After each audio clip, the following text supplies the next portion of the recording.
La Caisse Desjardins du Cœur-des-Vallées et ses 8 succursales est fière de vous présenter cette prochaine émission du bulletin local d'information InfoMag. La Caisse Desjardins au Cœur-des-Vallées, toujours présente dans sa communauté.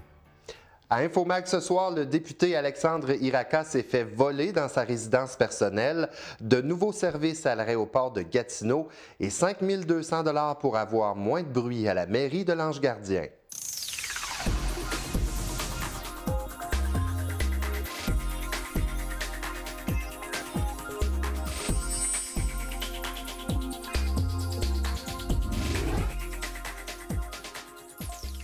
Bonsoir, mesdames et messieurs, ici Martin Perrault. Bienvenue à votre magazine InfoMag du jeudi 7 avril 2016. Le député de Papineau, Alexandre Iraca, a été victime d'un vol dans sa résidence de Masson-Angers mardi dernier, et ce, en plein jour, entre 13h et 15h. De plus, le ou les voleurs ont vraiment fait un saccage dans la maison. La fille de 11 ans de M. Iraca a été chanceuse de ne pas avoir été là au moment des événements, car elle avait été dîner chez elle avant le vol. C'est d'ailleurs elle qui a constaté les dégâts à son retour de l'école. Plusieurs items ont été dérobés, bijoux, consoles de jeux, ordinateurs, un iPad et de l'argent comptant. Une enquête se déroule présentement par le service de police. Voici quelques commentaires de M. Iraca. Bien, écoutez, moi, ça fait près de 15 ans que je fais de la politique. J'ai été président de commission scolaire pendant 10 ans, élu député en 2012. Au bureau, des menaces et des courriels de toutes sortes, on en reçoit, des lettres, des manifestations, mais on a des policiers de la SQ attitrés à chaque bureau ici à Buckingham et à Saint-André-Avelin qui s'occupent de la sécurité. Maintenant, quand ça touche la famille, là, on parle d'une autre chose, d'une autre étape. Alors, j'ose espérer. Alors, puis comme j'ai déjà mentionné, si, et je souligne le si en caractère gras, c'est relié à ma vie politique. C'est un geste de lâcheté que j'aurais de la difficulté à qualifier ici à la télévision. Mercredi dernier se tenait le conseil de la commission scolaire au Cœur-des-Vallées. La séance se déroulait à Papineauville.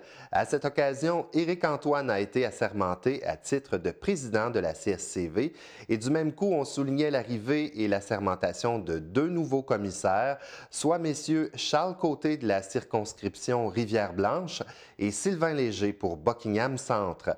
Le nouveau président, M. Antoine, a mentionné être fier d'être le nouveau visage des commissaires et qu'il sera toujours ouvert aux commentaires de la population.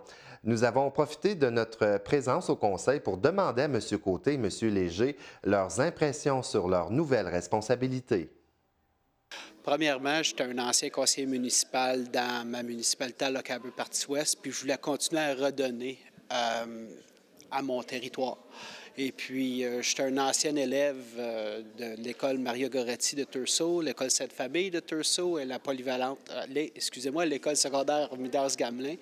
Et puis, je pense qu'à l'âge que je suis rendu, avec l'expérience que j'ai, j'avais une chance de redonner à ma communauté puis à ma commission scolaire aussi. Premièrement, je pense qu'il y a un beau leadership autour de la table. On a un nouveau président qui était vice-président pendant un bout. Puis je pense que ça va...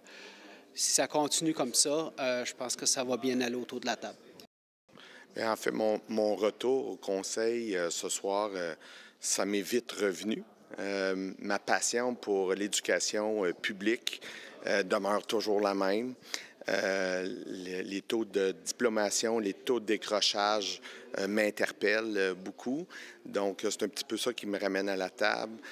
Tous les services directs à l'élève, je crois qu'on galvaude, là, on râpe notre système d'éducation pas mal de ce temps-là, autant du côté politique de tous les différents syndicats. Un petit peu, on râpe notre système d'éducation. Donc, c'est un petit peu ça qui me ramène un petit peu autour de la table pour le service direct à l'élève. Fait inhabituel survenu lors du conseil de la CSCV, lorsque Danny Ouellette a été nommé par les commissaires comme vice-président, le commissaire Sylvain Léger a demandé le vote.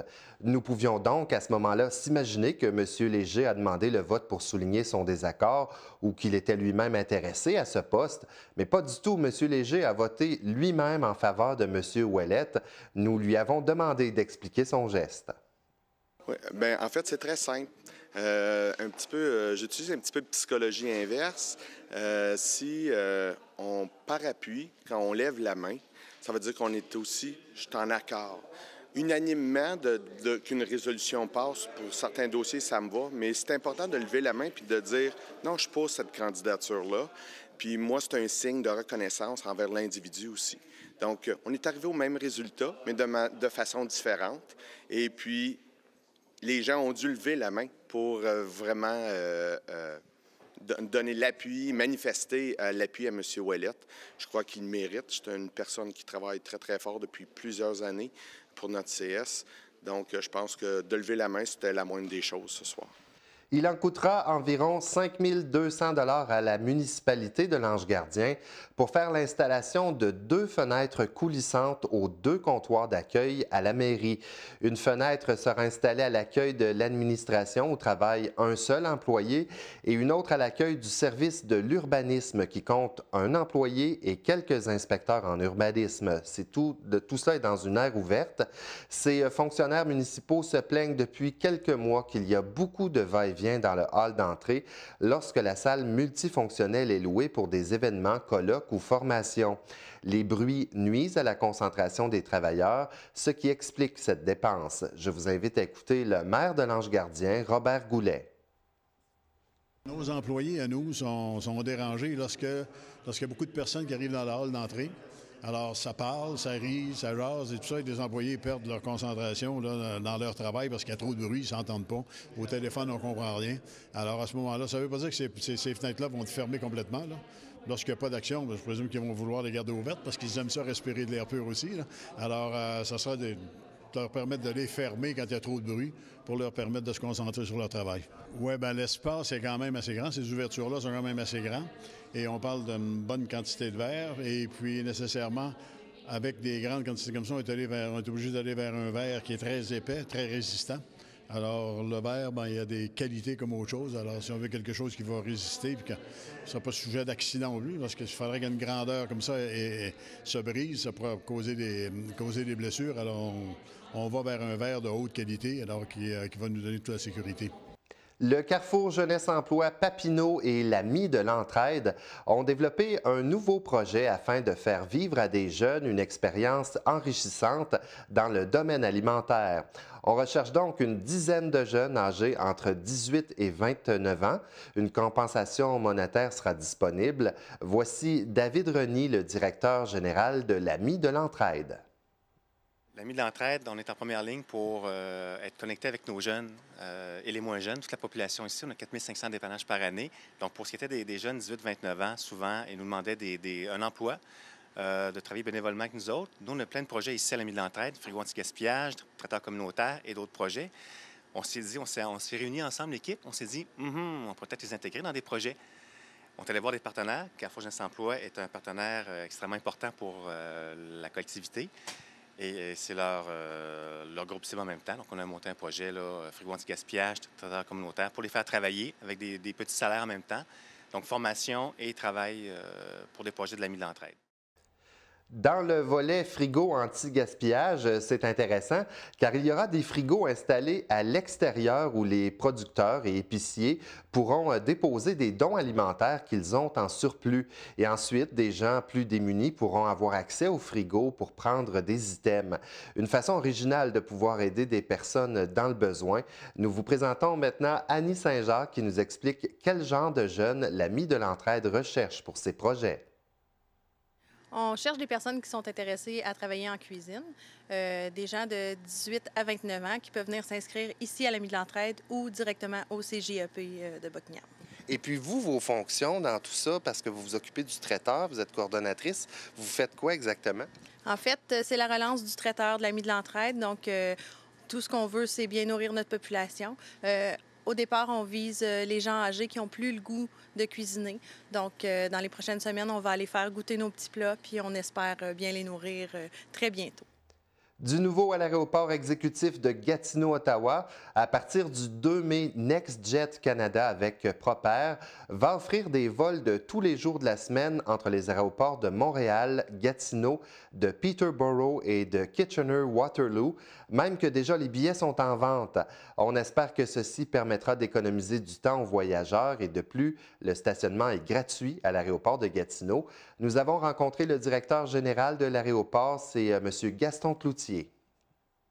En effet, le service NextJet va commencer le 2 mai 2016, cette année. Puis les billets sont déjà en vente pour desservir les populations de Kitchener-Waterloo, Peterborough, Gatineau-Ottawa et Montréal. La compagnie NextJet, c'est une compagnie de Vancouver dont le siège social est à Vancouver, mais ils ont aussi un bureau à l'aéroport Pierre-Éliott Trudeau. Le service va débuter, comme j'ai dit, le 2 mai, puis ça va servir les populations que j'ai mentionnées. Au début, il va y avoir 2 allers-retours par jour.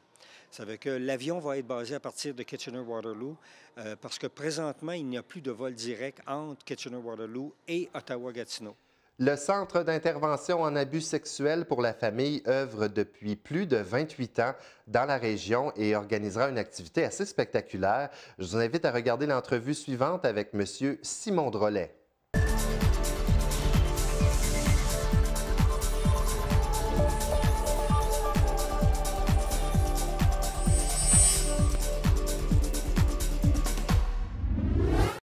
Alors, M. Simon Drolet, bonsoir. Bonsoir. Bienvenue à l'émission. Merci beaucoup. Alors, vous êtes le directeur général du CIAF, donc oui, le Centre en intervention en abus sexuels pour la famille, c'est bien ça? Exact.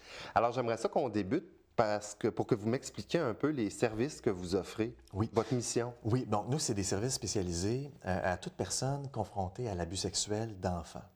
Donc, on accueille des enfants entre l'âge de 3 ans et 17 ans chez nous qui ont été victimes d'un abus sexuel. Et évidemment, comme un abus sexuel a des répercussions sur l'ensemble de la famille puis de l'environnement social, on accueille aussi les parents pour soutenir, parce que les parents ont beaucoup de questions, évidemment. Comment je soutiens mon enfant, comment je peux l'aider, etc. Et également, on a un volet de notre mission qui concerne les adultes qui commettent les abus sexuels. Également, les adolescents qui commettent des abus sexuels, mais aussi les enfants qui ont des comportements sexuels intrusifs dès l'âge de 7 ans jusqu'à l'âge de 12 ans. OK. Et puis, c'est un sujet quand même qui est assez, qui est très délicat. Oui. Je veux savoir, vos clients, par exemple, les jeunes, est-ce qu'il y a beaucoup de jeunes dans la région qui sont malheureusement victimes? Oui, effectivement. Puis moi, ça me surprend à chaque fois. On est dans les rapports annuels, justement, présentement. Entre 500 et 600 demandes d'aide par année pour l'Outaouais. Donc, on couvre l'Outaouais dans son ensemble. Environ 30 dans les territoires plus ruraux de l'Outaouais. Puis le 2/3, c'est à Gatineau. C'est beaucoup trop. C'est beaucoup. Et diriez-vous que ça va en augmentant ou c'est un peu toujours la même chose chaque année? Ça, c'est une question que j'aime beaucoup parce qu'on estime qu'il y a entre 10 et 20 des situations qui sont dévoilées. Ça veut dire que ça laisse beaucoup de marge pour des dévoilements. Maintenant, une fois qu'on dévoile, ça prend des services. Donc, si on a de plus en plus de demandes de services chez nous, ça peut vouloir dire 2 choses. Un, il y en a de plus en plus. C'est une hypothèse que certains ont. D'autres vont dire, c'est un mélange du fait qu'il y en a de plus en plus et que les gens dévoilent plus qu'avant. Et ça, c'est une bonne nouvelle. Ça veut dire qu'on fait un travail de sensibilisation qui fonctionne. Puis la campagne actuelle, ça nous permet de sensibiliser la population, puis pas juste ceux qui sont touchés directement, mais aussi les personnes qui aimeraient pouvoir faire quelque chose, qui ont entendu parler d'un enfant qui est peut-être victime de quelque chose, mais on est mal à l'aise dans la famille, on ne veut pas trop en parler. C'est encore tabou? C'est encore tabou, effectivement. Puis on reçoit beaucoup de parents chez nous, des fois, qui vont à la pêche, qui nous appellent pour dire « Je soupçonne qu'il y a quelque chose, mais je ne sais pas comment m'y prendre. Je ne veux pas faire éclater la famille. » Le message qu'on veut lancer dans cette campagne-là, c'est qu'avec l'accompagnement, c'est possible de faire les choses correctement et de protéger les enfants dans une situation donnée. Là. Un enfant à qui ça arrive, malheureusement, est-ce que ça se peut qu'il se remette complètement de ça? L'enfant va toujours vivre avec la cicatrice d'un abus sexuel, toute sa vie. Et ça entrave le développement psychosexuel de l'enfant. Donc, le développement est compromis à plusieurs égards. Ce n'est pas tous les enfants qui vivent la même intensité non plus au niveau des symptômes. Les enfants vont vivre des difficultés à, évidemment, dormir, donc des cauchemars, des terreurs nocturnes, des problèmes avec leur relation avec les autres, difficultés à se faire des amis à l'école, toutes sortes de difficultés familiales également, des difficultés des fois médicales qui peuvent suivre ça. Donc, ils vont vivre avec les conséquences de ça. Par contre, la thérapie fonctionne pour atténuer les symptômes, pour leur apprendre à vivre une vie après les abus qui a un peu plus de sens. C'est décourageant en 2016 quand on voit que ces situations-là se passent encore et avec tous les messages qui sont montrés un peu partout. On ne touche pas à nos enfants. Ouais. Pourquoi ça se fait encore? Ça doit être un travail extrêmement difficile pour vous. Est-ce qu'il faut avoir les nerfs forts pour travailler avec des gens, une clientèle comme ça? Oui, c'est très prenant. Effectivement, c'est très prenant. Les thérapeutes, on est une petite équipe de 10, donc des thérapeutes, des sexologues, des psychologues, des travailleurs sociaux. Et quand on entoure ces familles-là et qu'on apprend à les connaître, on réalise à quel point c'est des gens qui ont été surpris par l'abus sexuel. C'est un leurre, hein? Beaucoup d'adultes qui vont leurrer des enfants à travers l'abus sexuel. Donc, il faut reconstruire toute la confiance familiale, tout ça. Qu'il y en ait encore en 2016, c'est bien étonnant, effectivement. Moi, ce que ça me dit, c'est qu'il faut faire de la recherche sur ce domaine-là. Il faut comprendre les phénomènes. Les réseaux sociaux, Internet, c'est tous des phénomènes, ça, qui permettent à des adultes mal intentionnés ou des adultes qui ont des comportements sexuels abusifs d'atteindre des victimes là où ce n'était pas possible avant. Donc ça, il faut étudier ça. Chez nous, il y a 4 projets de recherche actuellement pour bien comprendre ces phénomènes-là. Et la recherche est jeune dans ce domaine-là. On commence à peine. Ça fait à peine 50 ans qu'on fait de la recherche dans ce domaine-là. Donc, il faut poursuivre les efforts. Et nous, ce qu'on constate, c'est qu'il y a de plus en plus d'enfants qui dévoilent. C'est ce qu'on voit chez nous en ce moment. Cette année, on a une augmentation d'à peu près 15 % des demandes de services. Donc, il faut continuer puis redoubler d'efforts. Parce que c'est bien beau signaler, mais il faut offrir des services de qualité une fois que sinon l'enfant il perd confiance. L'enfant qui prend la parole pour dévoiler un abus, si les services ne viennent pas avec, perd confiance dans le système, perd confiance, et là, on recule.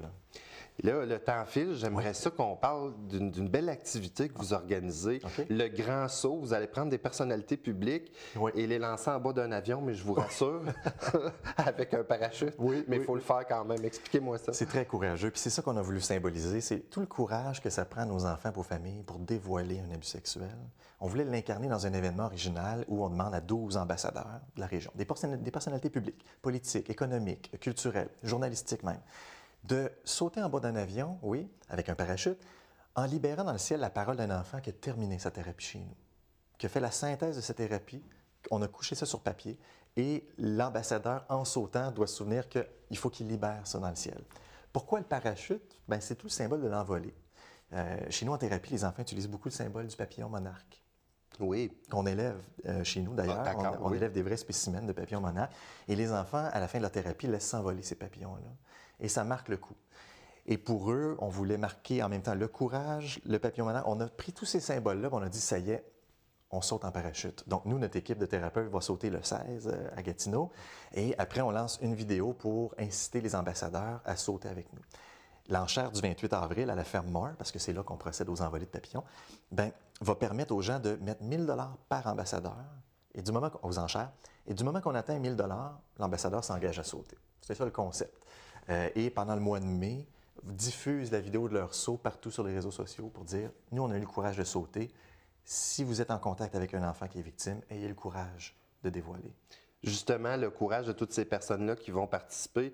Puis ça nous fait penser aussi à tout le courage de ces enfants-là qui malheureusement subissent ça. Je vous remercie beaucoup d'avoir participé à notre émission, M. Drolet. Juste rappeler 595-1905, le numéro de téléphone. Oui. Et il y a le site web www.ciasf.org. On devrait le voir au bas de l'écran. Merci d'avoir été avec nous. Merci beaucoup. Merci.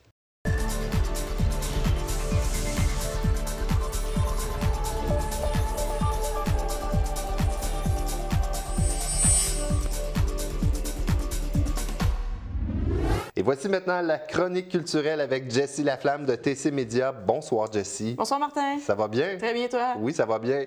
J'imagine que tu veux commencer avec la voix. Ben oui, tout à fait. On n'a pas le choix. De toute façon, c'est le sujet de l'heure. Stéphanie Saint-Jean, notre artiste d'ici de Boquiam, s'en va à la grande finale. Elle a eu le dessus sur Marcos González Clémenté la semaine dernière avec la chanson « Quand les hommes vivront d'amour ». Elle a reçu 60 % du pourcentage du public, ce qui est quand même pas rien. Elle accède ainsi à la grande finale. Stéphanie, j'ai eu la chance encore de lui parler cette semaine et elle me disait qu'elle était très stressée d'entamer cette chanson qui est lourde de sens, surtout dans un temps de guerre, un peu les attentats qu'on entend parler ces temps-ci. Elle me disait que pour elle, à chaque fois que les gens parlent de ces sujets, elle change totalement de sujet parce qu'elle est trop c'est très émotif pour elle. Donc, elle voulait vraiment avoir la bonne interprétation pour la chanson, que ça soit très lourd de sens. Et finalement, elle croit qu'elle a réussi. Hein. Et puis, pour la prochaine chanson, ça sera une chanson de la semaine prochaine, de dimanche soir. Ce sera une chanson de son coach Pierre Lapointe. Elle ne sait pas du tout à quoi s'attendre. Chose certaine, ça risque d'être spécial selon ses propres dires, parce qu'elle se considère un peu spéciale et Pierre Lapointe aussi. Donc, bien hâte de voir ce qui va arriver. Ça se déroule dimanche soir. Il y a Geneviève Leclerc aussi de Gatineau qui a été détrônée par la Travis Mania. Ça a été très contesté cette semaine aussi. Mais là, dans le fond, Stéphanie va affronter Travis, donc c'est à suivre. Bien hâte de voir ce qui va arriver. Es-tu que tu rends du monde bien jaloux en ayant la chance de pouvoir parler à Stéphanie toi-même presque à chaque semaine? Oui, bien c'est l'avantage d'être journaliste. Je t'en veux. Ah, bien là, je pourrais l'appeler aussi, je suis certaine. Il va y avoir un beau spectacle d'humour, oui. mais ici, dans Buckingham ou Masson-Angers? Masson-Angers, au centre communautaire d'Angers. Oui, c'est Geneviève Côté qui sera de passage le 16 avril. Ce sera un spectacle 90 % d'humour musical parce qu'elle fait des parodies. En fait, depuis qu'elle est toute jeune, elle fait des parodies. Elle imitait ses tantes et elle écoutait les bye-bye, tout ça. Et puis, un événement tragique est survenu dans sa vie à l'âge de 11 ans. Elle a perdu sa mère. Elle s'est donc tournée vers le chant un peu plus mélodramatique, un peu plus Éric Lapointe. Mais elle me disait qu'elle a toujours... J'ai eu la chance d'y parler à elle aussi, juste pour te rendre un peu plus jaloux. Toujours les mêmes. Et elle me disait qu'elle a toujours eu son petit côté bouffon, mais que les événements avaient fait en sorte que ça s'était tassé un petit peu. Et donc, elle a même fait le festival Chanson de Granby quand elle avait à peu près 18 ans, mais après, elle a mis un peu ses rêves de côté. Elle a eu un jeune garçon aussi. Elle est devenue serveuse en attendant de passer à côté de sa vie. C'est exactement ce qu'elle m'a dit.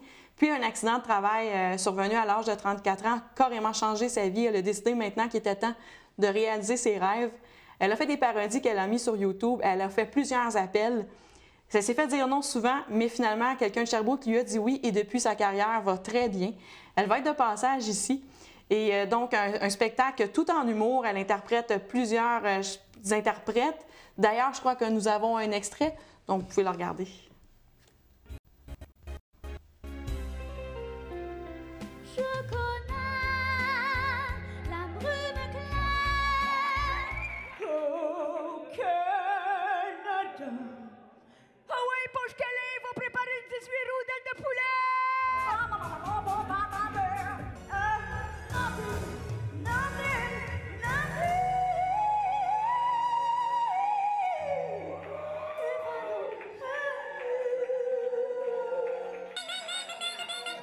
Quand on m'a appelé pour présenter un prix, j'étais assise à la bolle avec mon catalogue Sears, puis je me suis dit, André, il serait temps que tu t'achètes du papier de toilette.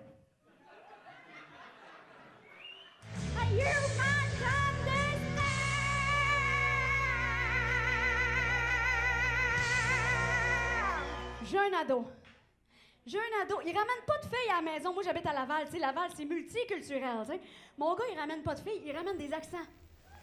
Ça risque d'être super intéressant. Oui, très. Et en fait, ce qu'elle veut faire, c'est contaminer les gens de son énergie. Elle veut que les gens déconnectent lors de cette soirée. Donc, 1h30, tout en humour, tout en chanson, mais aussi tout en costume, parce qu'elle ajoute des costumes pour agrémenter le tout. Et aussi, Geneviève Côté, je vous ai conté un peu son parcours. Elle veut justement faire des petites vidéos de motivation et faire des conférences éventuellement pour inciter les gens à faire comme elle, parce qu'elle ne regrette pas du tout son choix de carrière. Et où est-ce qu'on peut avoir les billets? C'est une très bonne question. Mais je vais te trouver ça. Oui. On va trouver ça pour la prochaine émission. C'est Isabelle Langevin. Ça va être disponible à la porture le soir même. Le billet est 20 $. Il y a un festival du film. Oui! On s'en va totalement dans d'autres choses. Oui. On s'en va maintenant dans le milieu scolaire avec le festival du film Cœur des Vallées. C'est en fait les élèves de la commission scolaire au Cœur des Vallées qui auront la chance de voir 4 films du 8 au 15 avril à la salle Desjardins. Les 4 films sont Théorie de l'univers, Normand du Nord, La guerre des Tucs et Guy Bard s'en va en guerre. Et puis, on a su hier au Conseil des commissaires que la salle Desjardins, il y a un projet de 500 000 $ pour la revamper, changer les bancs, améliorer le son.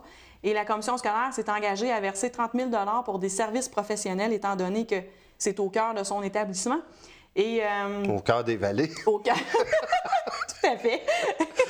Et donc, c'est conditionnel, évidemment, à ce que d'autres subventions viennent peaufiner le projet, mais c'est à suivre au cours des prochains, des prochains mois. J'imagine que ce n'est pas un projet qu'on réalise non plus du jour au lendemain. C'est un beau projet. Les commissaires espèrent être en mesure de le réaliser, le Carrefour culturel Estacade aussi également, pour pouvoir permettre là, aux élèves, mais aussi à tous les gens de la communauté d'avoir une belle salle à Buckingham. Mais en attendant, au moins, les jeunes vont avoir la chance de découvrir l'art cinématographique dans les prochains jours. Syndicated Blues. Oui, tout à fait. Spectacle de groupe de musique 5 hommes de Buckingham du coin qu'on connaît bien. Il s'appelait auparavant Crossroads. Ils ont changé de nom parce qu'il y avait plusieurs groupes qui s'appelaient ainsi. Et en fait, c'est une aventure qui a commencé en 2010. Certains hommes vont jouer au hockey, d'autres vont à la chasse. Eux ont décidé de faire de la musique et 5 ans plus tard, ils sortaient leur deuxième album qui s'intitule Syndicate Blues. Le groupe le présentera le 9 avril, donc en fin de semaine, au pub Windsor, qui appartient à Ken McMillan et qui est le drummer du groupe. Et donc, le dernier album a été réalisé par Carl Bastien, qui est bien connu dans le domaine de la chanson. Et en route, le groupe, pour se rendre au studio Victor à Montréal, a composé la chanson I'm Begin, qui sera possible d'entendre le 9 avril et le coût du billet est de 5 $. Robert Garceau, maintenant. Oui, spectacle qui se déroule le vendredi 8 avril au Café des artistes de la Lièvre. Lui aussi a tout un parcours quand même, a fait de la musique au début de sa vie adulte. Ensuite, a fait 36 métiers, dont enseignant de français, jusqu'au jour où il a rencontré son ami Claude Naubert, qui l'a incité à revenir à la musique. Ensemble, ils ont réalisé 4 albums. Le 5e est en route. Et les 2 hommes feront le spectacle accompagnés de Louis Trudel ce vendredi au Café des artistes. Le coût du billet est de 12 $. Pour avoir plus d'informations, vous pouvez visiter le www.c2a-delalièvre.com. Jessie Laflamme, c'est tout le temps qu'on a, mais on va se retrouver jeudi prochain. Oui, certain. On va reparler de Geneviève Côté et de la voix. Oui, tout à fait. Merci beaucoup. Merci à toi. C'est tout pour notre émission de ce soir et de cette semaine. Je vous invite à nous envoyer vos communiqués avec l'adresse courriel nouvelle avec un S à tvc.qc.ca. Et fait important, n'oubliez pas, si vous n'avez pas le câble de Vidéotron, vous n'avez pas accès à votre télévision communautaire. Ici Martin Perrault, au nom de toute l'équipe, bonne soirée à notre antenne.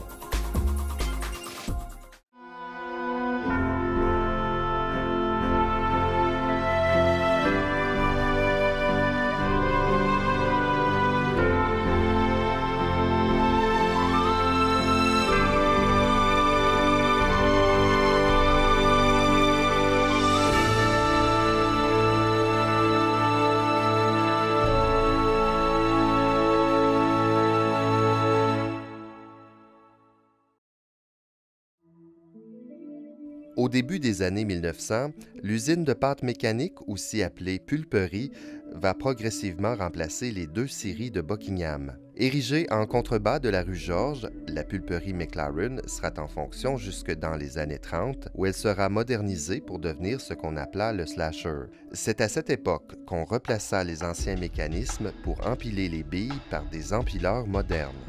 C'était des empileurs avec des grosses chaînes que le bois arrivait là, on pouvait les diriger comme... on avait plusieurs tas de piles de bois. Puis c'était comme des grosses chaînes qui montaient le bois dans les airs, que ça tombait pour former la pile. L'usine sera détruite en 1960, mais les vestiges peuvent toujours être vus sur la rive ouest de la rivière.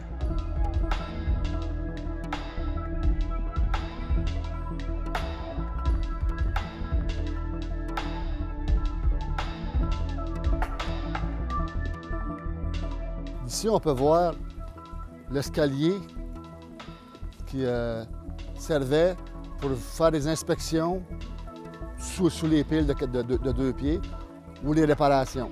C'est l'escalier en béton qui nous permettait de se rendre sous les piles puis pour vérifier le mécanisme du convoyeur, l'inspection, réparation, ainsi de suite. Le convoyeur se situe en dessous des piles de 2 pieds qui amenaient le bois de 2 pieds à la meulerie pour passer dans les pierres qu'on peut faire de la pâte. Au début de la saison, ça allait bien parce qu'on les faisait tomber, ça tombait, puis ça s'empilait. Mais plus ça allait, plus nos piles étaient trop pleines. Fait que là, il fallait installer des grosses tables pour enligner le bois, ce qu'on voulait l'avoir à partir de la place la plus haute des stackers pour pouvoir faire les piles encore plus grosses. La technologie de ces grues a été dupliquée à l'usine McLaren de Masson de l'époque. Elles ont été en fonction jusqu'en 1993, puis éventuellement remplacées par des modèles plus modernes.